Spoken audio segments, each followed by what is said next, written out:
절입니다. 신약성경 239페이지 로마서 1장 1절, 우리 한 절 말씀 우리 한 목소리로 같이 읽겠습니다. 시작. 예수 그리스도의 종 바울은 사도로 부르심을 받아 하나님의 복음을 위하여 택정함을 입었으니. 아멘. 오늘 말씀의 제목은 예수 그리스도의 종과 사도인 바울이라는 제목으로 말씀을 나누고자 합니다. 우리가 사도행전을 읽으면은 바울이 세 번째 전도 여행을 하는 게 되는데, 세 번째 전도 여행을 하면서 고린도라는 지역에, 그 도시에 잠깐 머물게 되는 것을 볼 수 있습니다. 그때는 겨울이었습니다. 그러니까 바울이 전도 여행을 잠깐 멈추고 이제 겨울을 고린도에서 보내기로 작정을 하죠. 그런데 단순히 그냥 쉬려는 휴식의 목적이 아니었습니다. 더 중요한 일이 한 가지가 있었는데, 그것은 로마 교회에 편지를 쓰는 일이었습니다. 사도 바울은 본래 이 로마 교회를 무척이나 가보고 싶어 했습니다. 그런데 이상하게도 자꾸 길이 막히는 바람에 갈 수가 없었어요. 그래서 하는 수 없이 이제 편지부터 먼저 써보낼 생각을 했던 겁니다. 그래서 더디오라는 비서를 불러다가 자기가 구술, 말로써 하면 더디오가 그것을 받아 적는 겁니다. 한마디 한마디 불러주면서 더디오가 받아 적으면 그것을 더디오가 기록을 끝냄과 함께 그 편지를 베베라는 여 집사를 통해서 그 집사의 손에 들려서 로마 교회에 전해주도록 했던 거죠. 그 편지가 바로 기독교 역사상 교회를 개혁하고 그 다음에 부흥을 시켰던, 어떻게 보면 결정적인 역할을 했던 바로 로마서가 그렇게 해서 탄생하게 됩니다. 어떻게 보면 보배보다도 이 귀한 이 말씀, 하나님의 특별한 은혜로 오늘날까지 남아있게 되었고 우리의 손에 이렇게 들려졌다는 사실 하나만으로도 기적 같은 일이고 참으로 감사한 일입니다. 슈페너라는 학자는 이런 말을 했습니다. 성경을 하나의 반지라고 본다면 로마서는 그 반지의 보석에 해당한다, 이렇게 표현을 했습니다. 바로 그 성경을 우리가 지금 눈앞에 펴놓고 지금 읽을 수 있습니다. 자유롭게 읽을 수 있다는 이 사실 하나만으로도 여러분, 우리는 행복한 사람이라는 것을 기억하시기 바랍니다. 자, 우리가 이 로마서를 이제 펼치면서 바울이 자기를 소개하는 장면을 우리가 보게 되는데, 오늘 우리가 보게 되는 이 장면에서 여러분, 우리가 보통 편지를 쓸 때는 편지를 다 쓰고 나서 맨 마지막에다가 자기 이름을 쓰죠. 보통 우리의 편지 쓰는 양식은 그렇지 않습니까? 그런데 이 당시에는 편지를 쓸 때 제일 앞에 뭐부터 썼다고요?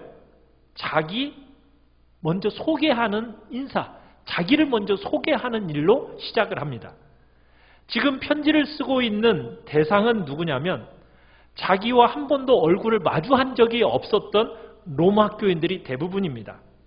자기가 한 번도 간 적이 없어요. 그 교회에는. 그 교회에 자기를 소개하고 있는데, 자, 바울이 자기를 어떻게 소개하고 있습니까? 자, 1장 1절 소개를 지금 어떻게 시작하고 있죠? 예수 그리스도의 종 바울, 이렇게 시작을 하고 있습니다. 여러분, 명함을 쓸 때 어떤 걸 주로 명함에다가 집어넣으세요? 자기 직함이죠. 자기가 과장이든 부장, 사장, 회장, 아니면 교수, 어떤 직함을 명함에다가 이렇게 씁니다. 자기가 어디 박사라고 하면은 자기가 공부한 박사, 그것을 주로 적어놔요. 자기를 좋은 점을 알리기 위해서 명함에다가 그렇게 써놓습니다. 남들에게 내놓아서 창피스러운 거 써요, 안 써요? 안 쓰죠. 그 맨 앞에다 놓을 필요가 없는 거예요. 자, 그런데 오늘 본문의 시작을 보면 바울이 자기를 소개하는데 첫 번째로 자기를 뭐라고 소개하고 있다고요? 종이라고 소개하고 있습니다. 종. 여러분, 이 편지를 읽은 사람들은 예수 그리스도의 종 바울 이렇게 말을 했을 때 이 편지를 받아드는 모든 사람들은 대부분 놀라고 충격을 받을 수밖에 없습니다.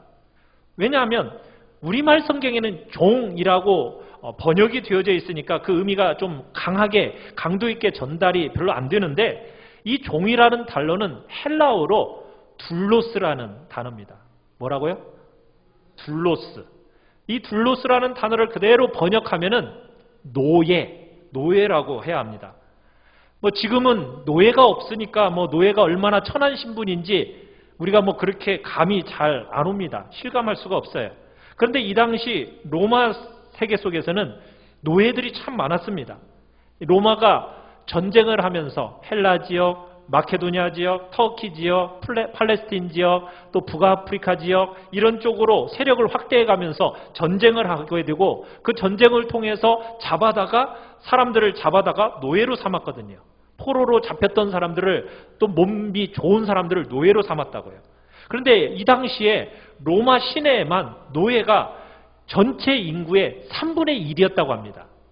그러니까 그 숫자가 20만 내지 30만 명 정도가 노예였다는 거예요.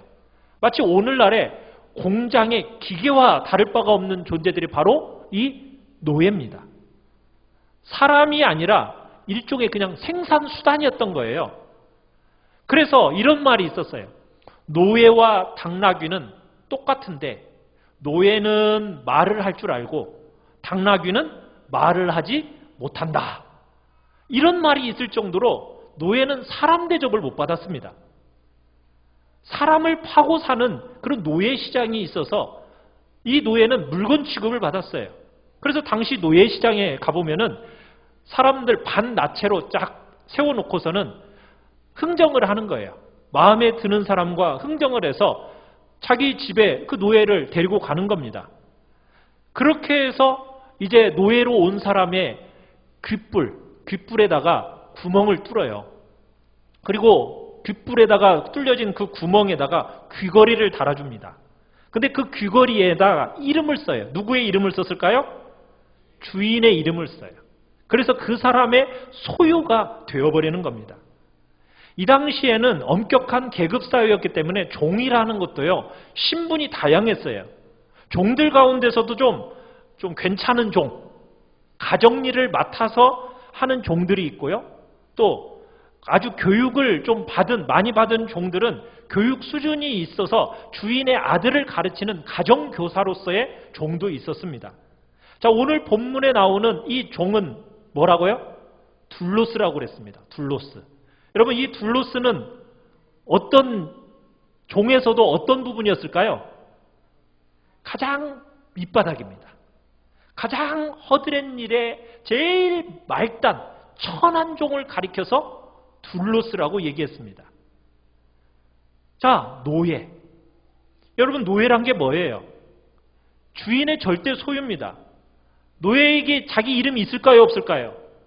노예는 자기 이름이 없습니다. 자기 생각이 있을 수 있을까요? 자기 생각도 있을 수 없습니다.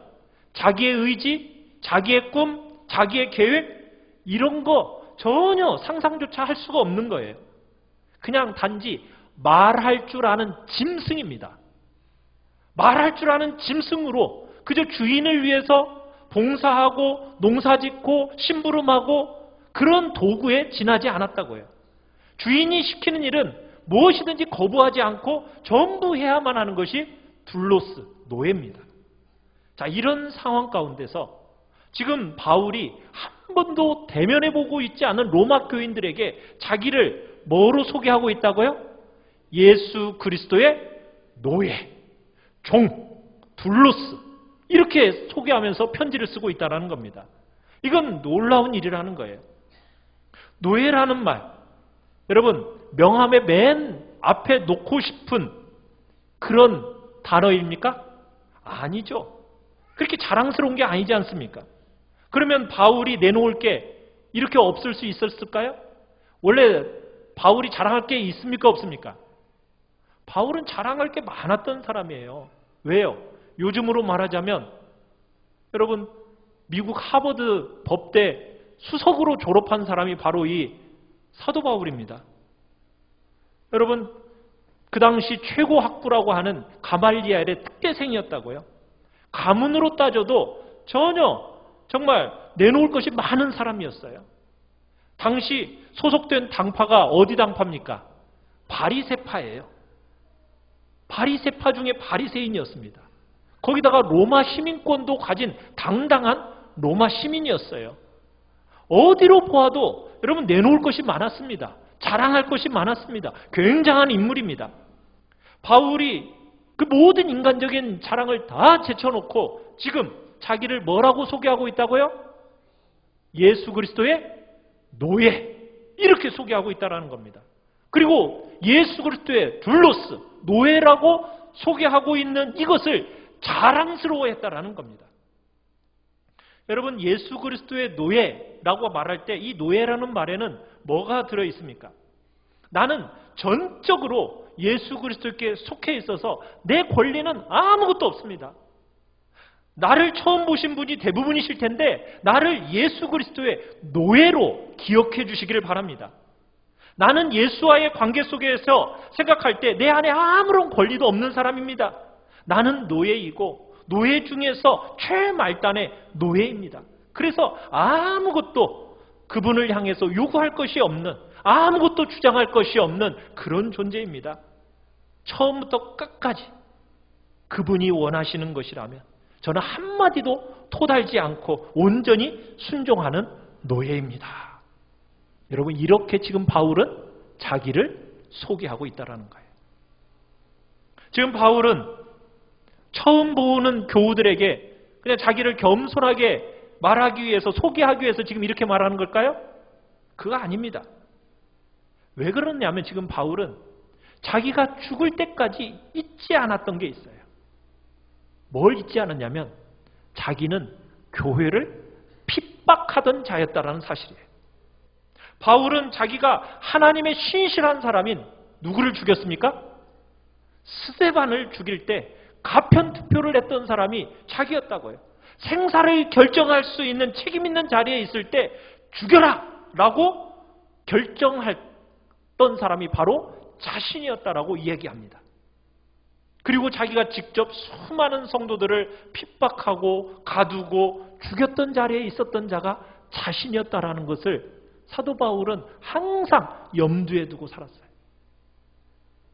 사도 바울이 다메섹에 갈 때도 왜 갔습니까? 예수 믿는 사람들을 죽이려고 갔던 사람이 자신이라는 거예요. 그런 바울인 자신이 주님께서 자신을 위해서 사람의 몸을 입고 오셨고, 그리고 자신의 모든 속박과 비참과 불행을 대신 지시고 영문 밖으로 나아가셔서 십자가에 달려 돌아가셨다는 사실을 이 사도 바울이 깨닫고 나니까 그 마음에 말할 수 없는 감격이 찾아온 거예요. 내가 무엇인데 나 같은 존재를 위해서 이렇게 자기 일을 위하여 십자가에 달려 죽으셨는가? 평생에, 사도 바울은 평생에 자기 목전에 그것을 놓고 살았던 거예요. 나는 예수를 핍박한 자다. 나는 예수를 대적한 자다. 나는 절대로 예수를 향해서 다시는 무슨 권리나 무슨 조건이나 자격을 주장할 만한 아무것도 없는 자가 바로 나다. 이 마음을 가지고 그리스도의 노예라고 여기면서 평생 살았던 사람이 바로 사도 바울입니다. 여러분, 사도 바울이 예수 그리스도의 종 이렇게 얘기할 때는 그냥 의무감에 의해서인 게 아니에요. 형식적으로 얘기하는 게 아닙니다. 주님의 사랑을 깨닫고 나니까, 주님의 사랑의 마음이, 주님을 사랑하는 그 마음이 불길같이 그 마음속에서 일어나니까 스스로 내가 누구의 종이 되겠다고요? 예수 그리스도의 나는 노예가 되겠다라고 결단한 거예요. 사랑하는 성도 여러분은 누군가 사랑해 보신 적 있으세요? 결혼하셨죠, 그래서. 그렇지 않고 결혼하셨나요? 사랑해 보신 적이 있으실 거 아니에요. 사람을 사랑하면 어떻게 되던가요? 그 사람의 뭐가 되고 싶어요? 종이 되고 싶은 마음은 전혀 없나 봐요. 아무 대답도 안 하시죠. 종이 되고 싶지 않으시던가요? 그 사람을 위해서라면 뭐든지 하고 싶어하는 종. 여러분, 주님의 사랑을 깨닫고 나면 그렇게 됩니다. 그렇지 않던가요? 예수 그리스도께서 뭐라고 하는 거 내가 다 하고 싶어요. 그런 종이 되고 싶지 않던가요? 내 권리 주장할 것도 없고 주님을 향해서 내가 뭐 내세울 것도 없고 주님이 원하시는 거라면 뭐든지 하기를 원하는 그런 종이 되고 싶어 해야 되는 거예요. 억지로가 아니에요. 정말 너무너무 감격적으로 정말 누구든지 나를 정말 예수 그리스도하고 연결만 시켜준다면 내가 사랑하는 그분하고 연결시켜줘서 좀 봐줬으면 좋겠다. 이런 마음이 드는 거예요. 감격을 가지고 스스로 귀에다가 구멍을 뚫고 평생 내가 그분의 완벽하고 제일 낮은 정말 둘로스 천한 말단의 종이 되어서 내가 그렇게 살겠다라고 결심하는 사람, 그 사람이 진정 예수 그리스도의 사랑을 경험해 본 사람이고 진짜 하나님 우리 주 예수 그리스도를 사랑해 본 사람만이 붙일 수 있는 명칭이라는 거예요. 사랑하는 성도 여러분은 예수 그리스도를 그분 앞에서 여러분 자신을 어떤 분으로 여기고 계십니까? 우리가 로마서를 읽어나가면서 설교를 들으면서 바울이 왜 자기를 그렇게 예수 그리스도의 노예로 소개하고 있는지 여러분 여기서 발견하셔야 됩니다. 여러분 이것을 잘 모른 채 그냥 편지를 전체 그냥 읽어나간다면 여러분 그 바울의 그 뜨거운 감격과 열정 그걸 느낄 수 없어요. 여러분 바울의 이야기가 여러분에게 에이, 그 얘기가 나하고 무슨 상관이야? 여러분 그렇게 생각해서는 안 됩니다. 아유 바울 같은 특별히 소명받은 사람한테나 그런 얘기가 필요하지 예수의 종이라는 것은 그런 사람한테나 필요한 것이지 나 같은 평신도한테 그런 게 무슨 상관이 있어? 혹시 그렇게 생각하는 분 계세요? 여러분 그렇다면은 여러분 그건 진짜 여러분의 마음에 예수 그리스도의 구원의 감격이 무엇인지를 모른다는 얘기입니다. 바울의 이야기는 내 이야기가 되어야 합니다. 여러분 예수님을 믿는다라고 할 때 믿는다고 말할 때 많은 사람들이 그냥 그래 나를 죄에서부터 구원하신 분이야. 그때 그분 때문에 내가 천국에 갈 수 있는 거지 뭐. 혹시 그렇게만 생각하시는 분이 계시나요? 그렇게만 생각하면 안 됩니다.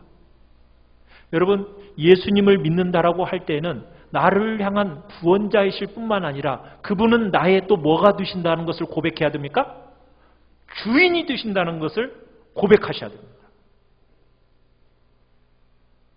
저에게 있어서도 많은 시간 동안 신앙생활을 하다가 예수 그리스도가 나의 주인이다라는 이 기도문과 함께 그것이 제 가슴에 파고들면서 저를 변화시켰어요. 예수 그리스도가 나의 주인이시다. 진짜 나의 주인이시다. 여러분 이것이 내 가슴을 파고 들어와야 됩니다. 그게 진정한 신앙의 모습입니다. 나 자신이 내 인생의 주인이 아니다. 내가 이 땅에서 보란듯이 뭔가를 성취하기 위해서 살아가는 존재가 아니다. 내 욕망이 주인이 아니다. 오직 나의 주인은 예수 그리스도다. 내가 살아가는 삶의 목적도 예수 그리스도다. 내 생에 너무너무 중요한 목적과 방향은 그분이 나의 주인이시다. 여기에 우리의 삶의 목적과 방향이 있어야 되는 거예요. 그분이 시키시는 것이라면 내 인생 전력 투구를 다해서 내가 내 인생을 살아가겠다. 여러분 이게 종된 성도들의 모습입니다. 왜냐하면 사랑은요 종이 되게 하거든요. 하나님이 나에게 부어주신 그 사랑을 경험한 사람은 나 같은 것을 어떻게 이렇게 사랑하실 수 있나라는 그 감격 때문에 그분 앞에서 내가 무너지면서 주님은 예수 그리스도 당신은 나의 주인이십니다. 당신이 나에게 뭐라고 말하든지 저는 순종하며 살겠습니다. 여러분 이게 진정 주님의 사랑을 받은 하나님의 백성들의 성도의 모습인 겁니다. 사랑하는 여러분은 예수 그리스도의 노예같이 이 세상을 살아가고 계십니까? 두 번째로 우리가 바울은 자기를 어떻게 소개하고 있습니까? 예수 그리스도의 종 바울은 뭐로 부르심을 받았다고요? 사도로 부르심을 받았다라고 얘기하고 있습니다. 예수 그리스도의 종일 뿐만 아니라 사도로 부르심을 받았다고 얘기하고 있어요. 여러분, 이 사도라는 직분은 아주 특별한 직분입니다. 이 사도라는 것도 아주 특별한 호칭이에요. 그래서 이 사도라는 직분을 아무에게나 붙일 수 있습니까? 없습니까? 없습니다. 제자들이 많았어요. 예수님을 따라다니는 제자가 많이 있었어요. 자, 그런데 그 제자들 중에서 사도는 몇 명입니까? 12명입니다. 다른 사람은 사도로 부르심을 못 받았습니다. 이 사도라는 직분은 12이라는 숫자에서 선택받아서 그 직분은 끝이 납니다. 여러분, 혹시 여러분 주변에서 혹시 이 시대에 사도가 나타났다, 혹시 그렇게 외치시는 부류의 사람들을 혹시나 만나셨나요? 그 사람들은 다 누구일까요?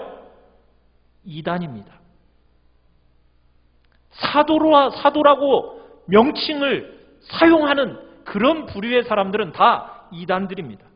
절대로 그런 곳은 가면 안 됩니다. 성경에서 사도라고 부름을 받은 사람은 딱 정해져 있습니다.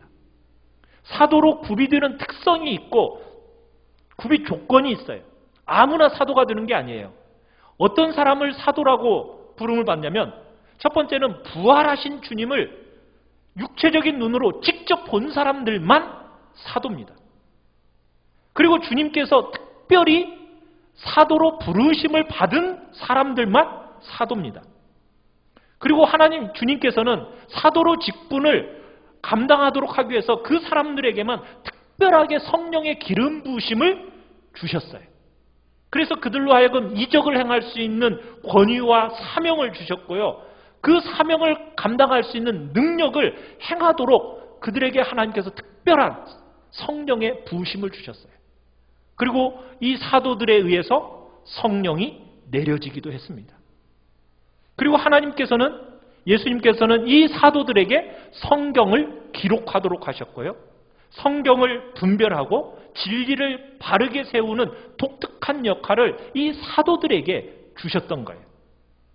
그런 사람만 사도입니다. 그럼 이 시대에 사도가 있을 수 있습니까? 없습니까? 없어요. 12를 포함한 이 바울을 포함한 사람까지만 사도고, 사도라는 직분은 그 다음부터는 없습니다. 멈추어졌습니다. 근데 로마 가톨릭은 자기들은 베드로 사도의 직을 계승한다라고 얘기합니다. 여러분, 그런 거 없습니다. 교황도 절대로 사도가 될 수 없습니다.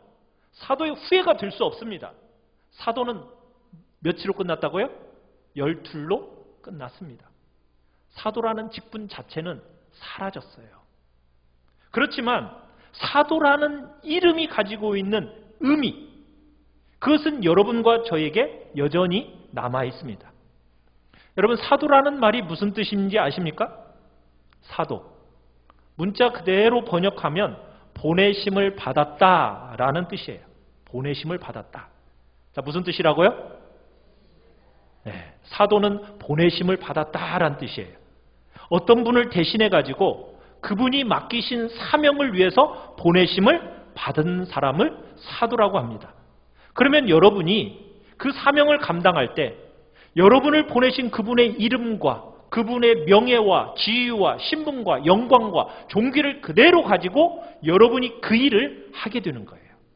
그게 사도로서의 여러분에게 의미, 그 이름의 의미가 우리에게 주어졌다는 의미입니다. 자, 그러면 현대말로 이 사도라는 말에 가장 똑같은 의미를 가진 단어가 뭘까요? 대사입니다. 대사. 여러분, 우리 한국 대사가 미국 워싱턴에 가잖아요. 그러면 그 대사가 거주하는 그 대사관은 어느 나라 땅입니까? 미국 땅입니까? 한국 땅입니까? 워싱턴에 있는데 한국 땅입니까? 맞습니다. 미국에 있는 한국 대사관은 한국 땅입니다. 미국에 있는데도 한국 땅이에요. 그래서 치유의 법권이 인정되는 곳이 바로 그 대사관입니다. 여러분, 대사를 소환할 때 한국 정부의 허락 없이 마음대로 소환할 수 있습니까? 없습니까? 없어요. 불가능합니다. 그 대사는 비록 미국 땅에 있지만 누구를 대표해서 지금 가 있는 거예요? 한국을 대표해서 가 있는 거예요. 그렇기 때문에 그 사람은 대사 개인으로서가 아니라 한국 전체의 영광과 존귀와 지위와 신분을 그대로 그 나라에서 다 반영하는 거예요. 그게 대사입니다. 여러분과 제가 바로 그런 존재라는 거예요. 사도라는 이 직분의 개념 속에서 더 이상 우리가 사도는 아니에요. 그렇지만 사도를 온 땅에 예수님께서 보내시면서 당신의 나라와 복음을 전하게 하신 것처럼 오늘 여러분과 저를 이 땅에 두시면서 주님이 뭐라고 우리를 부르신다고요? 그리스도의 대사로 부르고 계신다는 거예요. 여러분은 그리스도의 대사입니다. 그러면 여러분의 밟고 있는 땅은 어디를 가든지 누구의 땅입니까? 그렇죠. 하나님 나라의 땅입니다. 우리는 개인으로 존재하는 게 아닙니다. 우리가 개인으로 이 땅을 살아가는 것 같지만 우리는 한 개인에 불과한 존재가 아니라는 거예요. 우리는 하나님의 모든 권능과 존귀와 영광을 가지고 이 땅에 보내심을 받은 대사들입니다. 여러분 믿으십니까? 여러분이 이 세상을 살아가는 동안 어떤 경험을 할지라도 여러분은 하나님의 대사라는 것을 잊지 마십시오. 예수 그리스도의 대사라는 것을, 그런 존재로 이 땅을 살아가고 있다는 것을 잊어서는 절대로 안 되는 겁니다. 근데 우리가 이 땅을 살아갈 때 어려움이 뭐예요? 우리에게 아픔과 좌절이 무엇입니까? 우리가 이렇게 하나님의 생명의 말씀을 들을 때는 정말 존귀한 자인 것 같죠? 야, 내가 하나님의 대사구나. 예수 그리스도의 대사구나. 자, 그런데요, 세상에 딱 나가보면 어때요? 대사처럼 여겨주나요? 그렇지 않죠. 하나님 말씀 들을 때는 뭔가 영광이 있는 것 같고 말로 다 할 수 없는 존귀를 내가 가진 것처럼 느껴지는데 세상에 나가보면 어때요?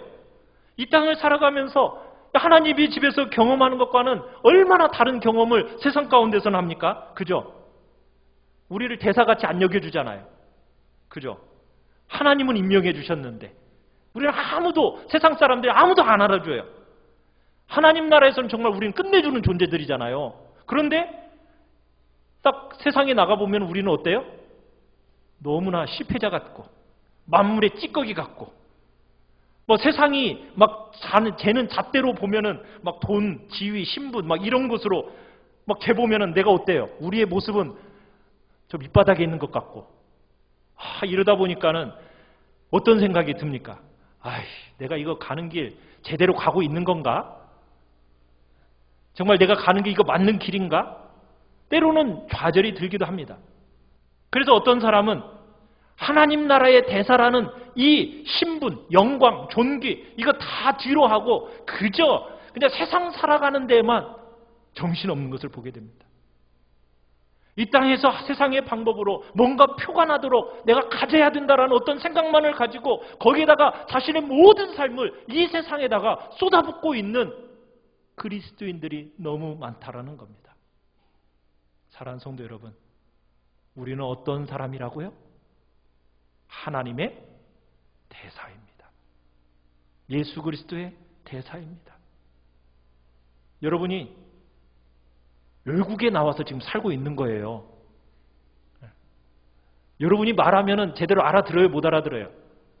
못 알아들어요. 그죠? 문화가 다르니까 도대체 우리가 원하는 대로 상대를 우리가 받아주지 않아요. 우리는 누구라고요? 외국에 파견 나와 있는 대사라는 것을 기억하시길 바랍니다. 하나님께로부터 보냄받은 자들입니다. 우리는 우리의 개인을 위해서 그곳에 가 있는 게 아니에요. 여러분, 우리가 이 땅을 살아가는 것이 나 개인을 위해서 살아가는 게 아니라고요. 이 땅에 머물러 있는 것이 나 개인의 존재로 머물러 있는 게 아니라고요. 나는 지금 누구를 대표해서 와 있는 겁니까? 하나님 나라의 대표로서 하나님의 영광과 그분의 존귀와 그분의 존영을 이 땅에 대변하는 존재로 이 땅에 남겨져 있다는 것을 기억하시길 바랍니다. 사랑하는 성도 여러분, 어떤 사람들은 세상에서 높고 성공한 사람으로서 그 존영을 반영하는 사람도 있겠지만 많은 사람들은 실패하고 아프고 곤고하고 좌절하고 있으나 없으나 한 사람 같은 모습이지만 사랑하는 성도 여러분, 우리는 하나님 나라의 대사라는 것을 생각하면서 그 직분을 감당하며 이 땅의 것 때문에 우리가 좌우되는 그런 존재로 살지 않기를 바랍니다. 여러분은 어떻게 보고 이 세상을 살아가고 계십니까? 여러분을 끝없이 개인으로만 바라보고 여러분 한 사람으로만 바라보면서 혹시나 살아가고 있는 것은 아닙니까? 여러분의 경험과 여러분의 판단과 이 세상의 기준으로 여러분을 바라보면서 혹여나 살고 있지는 않습니까? 이 땅에 우리를 남겨두신 그 하나님의 존귀와 영광들을 혹시나 잃어버리지는 않으셨습니까? 우리가 밟는 이 땅은 내가 그 땅을 밟을 때 그분의 통치가 임합니다. 그분의 나라가 내가 그 땅을 밟는 순간 그 나라가 되는 겁니다. 우리 그 존귀와 영광을 잃어버리지 맙시다. 이 세상과 똑같이 살아가는 모습, 우리는 그런 존재가 아닙니다. 여러분이 이 땅에서 사람들이 귀하게 생각하는 것에 마음을 빼앗기고 여러분 우리는 그렇게 살아가서는 안 됩니다. 외국의 대사로 있는 우리들에게 있어서 우리의 마음이 그것에 빼앗기지 말고 하나님이 우리에게 위탁하신 그 하나님의 존영을 대변하는 그 영광에 된 자리에 여러분 모두가 있기를 바랍니다. 사랑하는 성도 여러분, 하나님이 우리 교회에 원하시는 것이 무엇이겠습니까? 여러분의 귀에 예수 그리스도의 이름이 새겨진 귀걸이가 걸려 있습니까? 주여, 나는 주님의 종입니다. 주님이 기뻐하시는 삶을 살기 원합니다. 라는 여러분 진실된 고백이 여러분의 마음과 여러분의 입술에서 흘러나오고 있습니까? 우리 모든 그리스도인들은 예수 그리스도의 종이라는 거 기억하셔야 됩니다. 우리 성경 1절 다시 한번 보십시오. 예수 그리스도의 종 누구로요? 바울은. 거기다가 한번 자기 이름을 한번 적어보십시오. 예수 그리스도의 종 한번 불러보십시오. 오주하는. 예수 그리스도의 노예 오주하는. 여러분 그곳에 자기 이름을 바울이라는 이름 대신에 여러분 각자의 이름을 써 넣으십시오. 그리고는 얼마나 그게 영광스러운 명칭인지, 그리고 나는 하나님의 대사로 부름받아 이 땅을 살아가고 있다는 것을 기억하시면서 세상과는 철저하게 구별된 거룩한 사람으로 살아가시길 바랍니다. 주님의 손에 들려 정말 이 세상을 아름답고 정말 새로운 하나님의 나라로 바꿔나가는 그런 복된 도구로서 여러분들이 쓰임받는 영광스러운 존재가 되기를 간절히 축원합니다. 우리 시간 같이 찬양하며 나아갑시다. 내가